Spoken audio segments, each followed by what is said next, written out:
How's it going? Welcome to Gamer by Mistake NinTrendo Podcast, where I'll be covering trending Nintendo related content from the past week. On this episode, I'll be going through how every Nintendo Switch game should have a demo, the best fighting games you can play on Switch right now, a game that shadow drop on the eShop, and closing with next week's relevant game releases.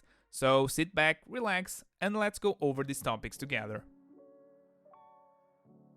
First off, let's go over why I think that every Nintendo Switch game should have a demo. And this is something that came to me after I've played the demo for Virtua Fighter Revo. And this demo did everything it should have done.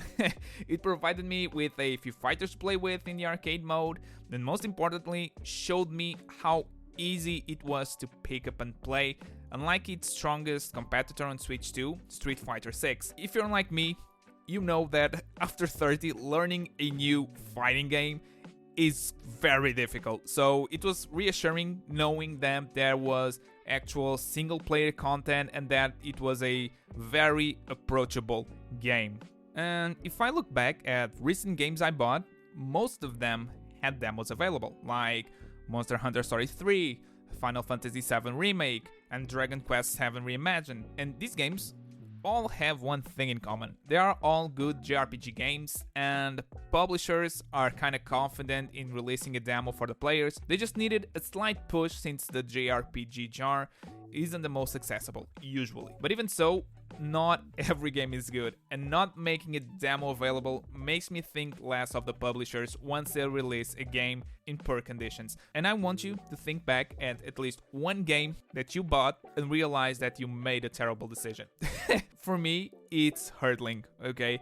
I loved the gameplay trailers and decided to purchase it blindly on day one, and what I found was a game that clearly wasn't optimized for the system.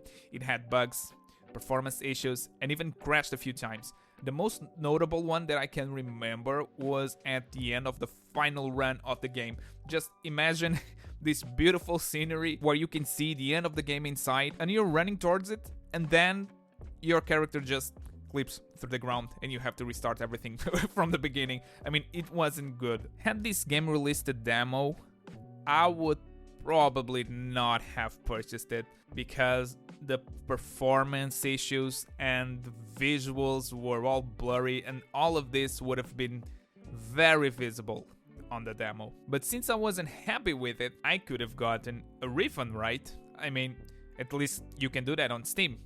But if you know the eShop, you know that there isn't a single button where you can just press and request a refund. Getting a refund on the Nintendo Switch eShop is not easy. It's not like on other platforms like Steam where you just press a button, make the request, and shortly get a refund on your account, ready to buy another game. With Nintendo, if you search eShop refund on Google, you will find an official link with this information. We are unable to provide refunds or exchanges for mistaken purchases and or if you don't like the game. You didn't like the game?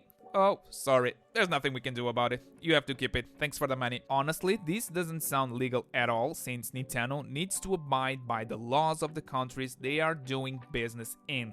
And it's advisable to contact Nintendo directly through email or support chat to request a refund either way. The Nintendo eShop has over 16,000 games and only about 8% have demos available. And if this is a policy that they want to follow through, then demos should be mandatory, especially in a world where Nintendo's refund policies are shady at best. But even if they were more cool with refunds, having a demo out still makes your game more discoverable, like Virtua Fighter 5. If it's a polished demo and filled with great content for the player to experiment with, there's a high chance you'll convert me and them into a buyer. That's exactly what happened with Virtua Fighter 5 Revo. And since we're on the topic of Virtua Fighter 5, playing it throughout the week gave me the idea to create a list of the best fighting games on Switch. And when you think about fighting games on the Nintendo Switch, you might immediately think of Super Smash Bros. But here's the thing, although Smash is a fighting game, It falls under the category of platform fighters, and it's not a candidate for my best fighting games on Switch list. And that's also the case for every single anime fighting game like the Naruto Storm games, Dragon Ball Sparking Zero, and all of the other arena fighters, okay? I want to focus more on the 2D traditional fighting games. I will start with the best one, and then I will go back to the bottom of the list. The best one is, without a doubt, Street Fighter 6, and I don't think this is a surprise to anyone. It has a great cast of characters with intricate combos to learn, crossplay with other platforms, decent single-player content that's great for newbies, continuous support through patches and DLC, and even in-game events to keep the community together. And also, it runs flawlessly on Switch 2, and it's confirmed by Capcom itself to be a recognized version for tournament play.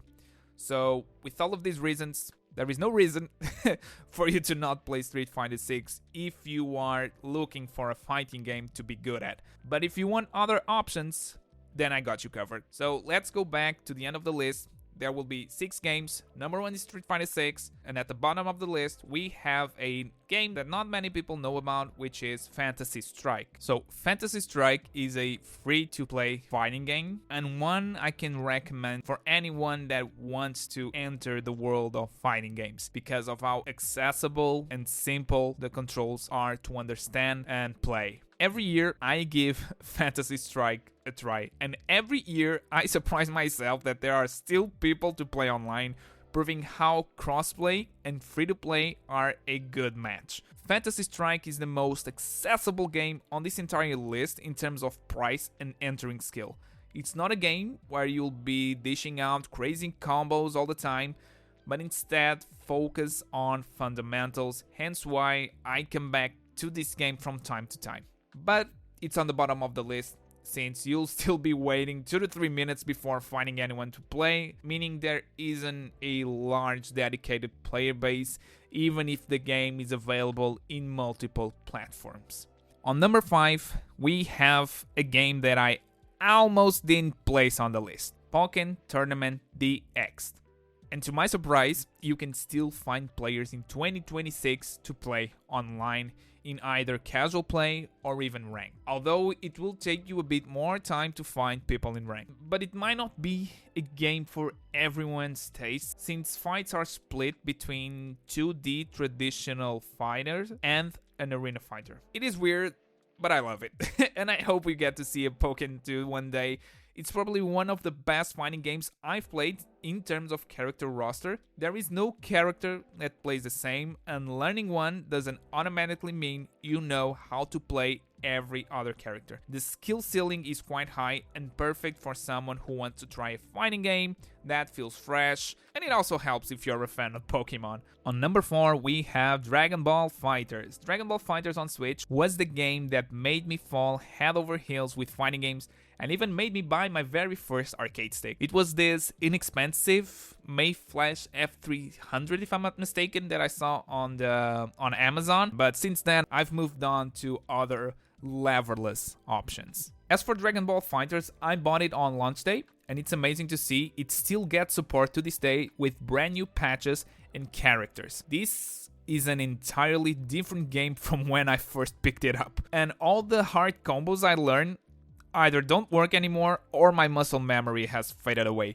Playing online was super rough, but it felt as flashy as ever, and finding opponents was actually quite simple, at least in lower ranks, okay? I was never a fantastic Dragon Ball FighterZ player. I could still find people to play effortlessly during a few lunch breaks in European servers, and I think it will keep going like this for a while now, especially because Super Saiyan 4 Goku from Daima is set to release sometime this year. And for offline players, you can still enjoy the story mode here, but don't expect anything that will blow your mind. And on number 3, we have Mortal Kombat 1. I know, I couldn't believe it myself, but after playing it, I have to give it some credit. So, you might know Mortal Kombat 1 as the game that got one of the worst ports ever on Switch. But while I was writing this list, I saw the game for like $8, and I had to try it for myself and saw that a lot of the issues from the day one release were actually patched out. The game looks much smoother, It plays really well on Switch too, reaching 60 FPS in gameplay. In handheld mode, with the new handheld boost mode, it looks really good. And online, you can still find players even faster than Dragon Ball FighterZ, and I was super surprised with this. That's why I decided that I had to place this on number 3. But if you want a good story or offline content, I think Mortal Kombat 11 will forever be the best choice, even when compared with other fighting games. On number 2, we have Virtua Fighter 5 Revo, my latest fighting game obsession on Switch. And I'm not surprised because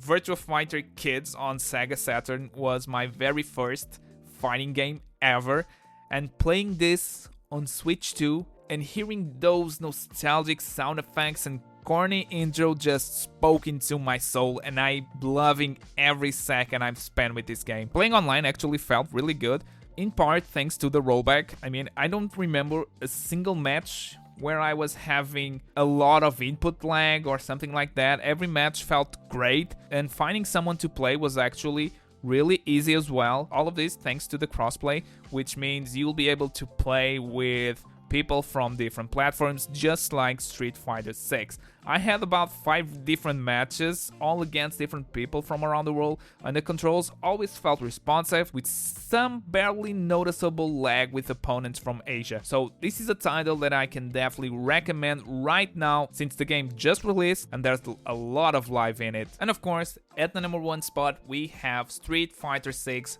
as mentioned. And it's amazing how this entire list was conceived because of one great demo that I happened to play on the Nintendo eShop. But what happens when a game shadow drops on the eShop with no information whatsoever and with barely any information as well on its Nintendo eShop page? I'm talking about Haste, a high-speed third-person running game from Landfall Games that just appeared magically on the eShop with no announcement. And if you're like me, you need to play it. From my first impressions, the game is really fun, but there are a couple of negatives that are worth pointing out.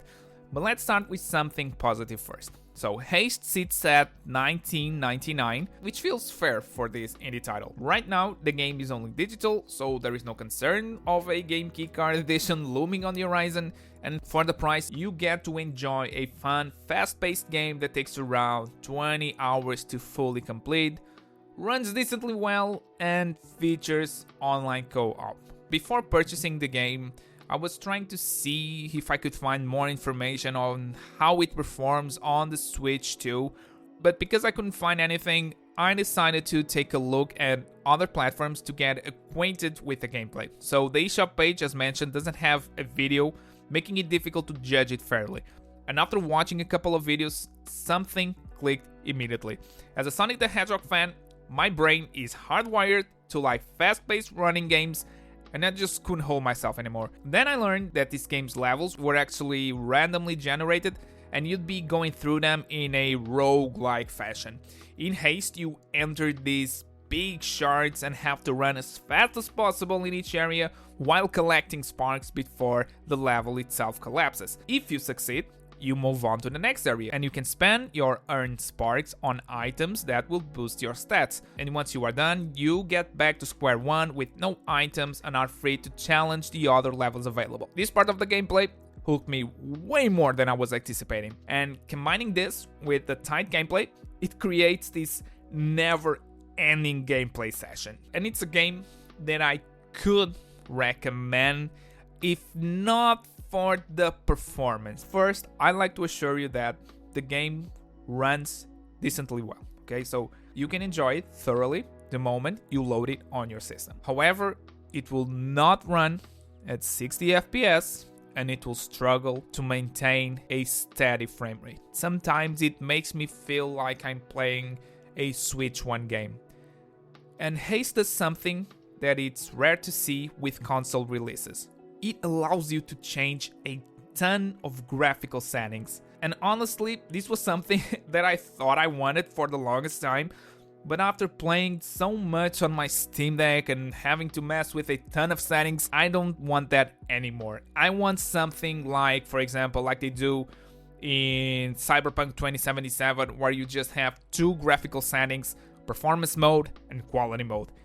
I'm happy with just these two, okay? Leave all of those other graphical settings for PC players and give me just a optimized experience on console. That's what I'm expecting from a Switch 2 edition. And when you load the game for the first time, all of the settings that they have will be on low, and they were right to leave them like this, since just trying to change the quality to medium was enough to see noticeable lag when sprinting fast. This makes me believe that this port is not well optimized for the Nintendo Switch 2, and I truly hope it does one day via patches. And I think that the developers care a lot about this game, so I'm almost certain that that will be the case, and that someday Haste on Switch 2 will be a Switch 2 edition that I can fully recommend.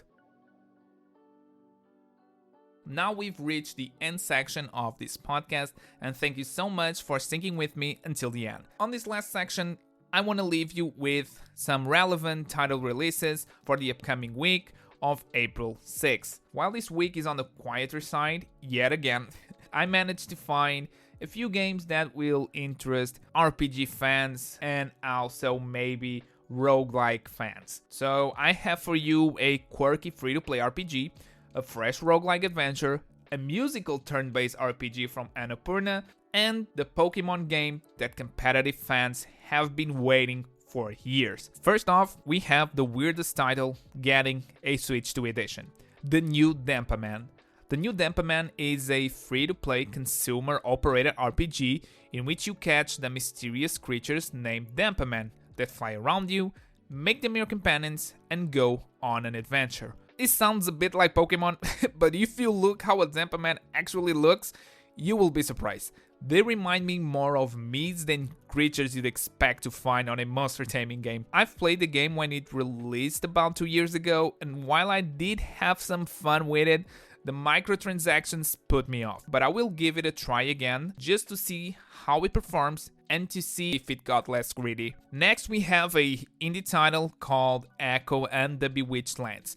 Echo and the Bewitched Lands blends fast-paced action with deep roguelike strategy, ensuring no two rescue missions are ever the same. What caught my eye with this one was how much it reminded me of the style of the Legend of Zelda games, especially since I've played through Link's Awakening and Echoes of Wisdom quite recently.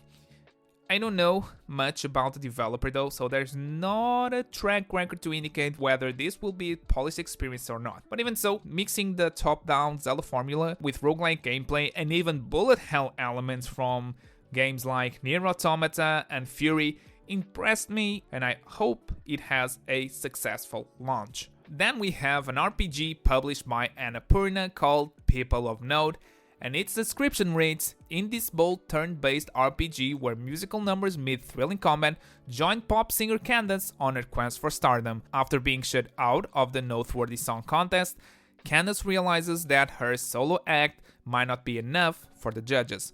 From here, you'll play as Candace, and you'll get to explore a really well-crafted world while battling against all sorts of different types of musicians. And what really got my attention was the battle system, since I love when RPGs implement QTEs in their turn-based combat. Like for example, Sea of Stars or even Le Grand Legacy, a hidden gem you should definitely try out one day. I will keep an eye on this one, but for this week, there's only one game for me, if I'm honest, releasing on April 8th.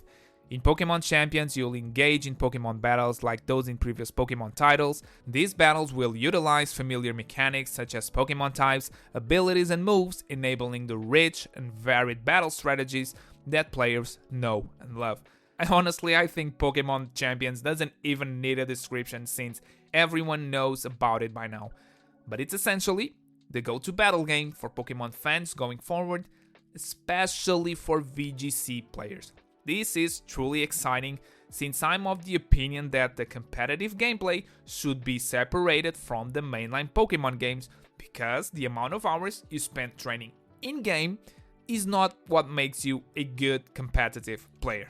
And while I think Pokemon Champions is a good step in the right direction, There's still a lot we don't know about how we earn VP in-game, the currency used to train your Pokemon. If this currency is difficult to get or scarce, then training your Pokemon in other games and using them in Champions is still the way to go, and if this is the case, then hacked Pokemon will still be a major issue. I wrote about this and other concerns I have with it a while ago, and I'll leave it linked in the podcast down below if you want to check it out. And with this, we have concluded the very first episode of Gamer by Mistake NinTrendo Podcast. Thank you so much for sticking with me until the end, and if everything goes well, I'll be seeing you again next week with brand new content. Thanks for listening.